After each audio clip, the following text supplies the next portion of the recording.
Salam Pak Bambang, saya mau izin bertanya, benarkah Yesus diangkat menjadi Tuhan tahun 325?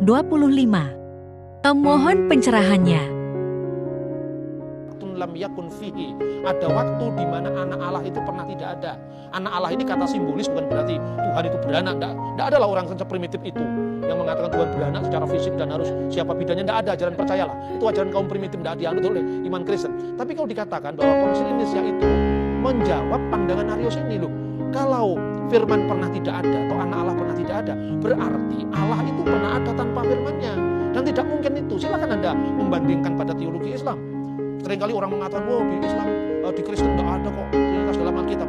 Judulnya ilmu kalam juga tidak ada kan dalam Al-Quran. Tetapi kan substansinya ada gitu loh. Jangan terpaku pada judul. Kata Trinitas memang tidak ada dalam Alkitab. Tapi substansi seluruh ajaran itu jelas ada. Kata ilmu kalam memang tidak ada dalam Al-Quran. Tapi substansi seluruh ajaran itu ada. Dan untuk Yesus yang tidak diciptakan tapi dilahirkan. Al-mauludu ghairul makhluk dalam pengakuan iman, kanun al-iman, yang dilahirkan tidak diciptakan. Itu merujuk kepada sabda Yesus sendiri. Ketika Yesus tadi saya ceritakan bahwa umurmu belum sampai 50 tahun. Fisik kemanusiaan Yesus belum berumur 50 tahun. Tetapi Yesus katakan, al-haqqo aqulu lakum. Sesungguhnya aku berkata kepadamu. Dalam bahasa aslinya, Prin Abraham ginestai ego aimi. Sebelum Abraham jadi, aku sudah ada. Aku sudah ada sebagai apa? Sebagai firman. Pada mulanya adalah firman. Firman itu bersama-sama dengan Allah dan firman itu adalah Allah. Nah, konsili itu hanya menegaskan ajaran Alkitab ketika menghadapi ajaran Arius yang mendampingkan ciptaan di samping sang pencipta. Justru Arius itu percaya Trinitas, tapi Trinitas berjenjang. Bapa itu pencipta, terus Yesus itu makhluknya yang perdana, terus mengalir lagi jadi Roh Kudus. Ini kan bukan ajaran tauhid. Ajaran tauhid itu justru Allah itu satu yang bertahta kekal bersama firman-Nya dan Roh-Nya. Tidak ada tiga wujud, tidak ada dua wujud, satu wujud. Kira-kira seperti itu. Nah, bisa dibedakan, diskresi non separati.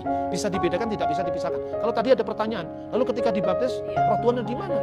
Roh Allah ya tetap berada dalam diri Allah. Lalu yang itu berbentuk burung merpati, itu kan teofani Roh Kudus. Teofani itu apa? Penampakan di roh, karena Allah itu kan tidak terikat oleh ruang dan waktu. Agar dia, bukan roh merpati itu Roh Kudus. Kalau merpati Roh Kudus itu kan berarti ada Roh Kudus goreng, karena ada merpati goreng. Iya toh? Ini kita memahami ajaran agama itu mesti dengan otak cerdas, nggak bisa dengan keterbatasan akal pikiran kita. Karena bicara tentang Tuhan itu beyond time, beyond space. Nggak bisa kita sembrono gitu. Lalu bagaimana hubungannya dengan Yohanes 10:30 kan tadi ya? Aku dan Bapa adalah satu. Yang satu dengan Bapa itu firman-Nya Bapa. Firman yang kekal itu bukan fisiknya Yesus. Sama dengan ketika firman Allah diyakini umat Islam turun jadi Quran. Yang satu dengan Allah itu firman Allah yang di Lauhul Mahfuz. Kertasnya nggak bersatu dengan Allah. Kertasnya itu adalah produksi dari pabrik. Ya toh, kalau kertasnya rusak tidak berarti firman Allah jadi hancur. Kira-kira seperti itu pemahaman kita tentang iman Kristen. Dengan metode kita memparalelkan, bukan menyamakan, memparalelkan. Supaya orang tidak mengadili keyakinan orang lain berdasarkan peranggapan kita. Saya kira itu. Ya. Lalu yang Yohanes 14 ayat 9 dan 10 tadi. Itu sama bersama. Tidak tahukah engkau Filipus, Bapa di dalam aku dan aku di dalam Bapa. Bapa di dalam aku artinya apa? Artinya bahwa Allah itu bekerja dalam kemanusiaan Yesus ketika Yesus berada di bumi.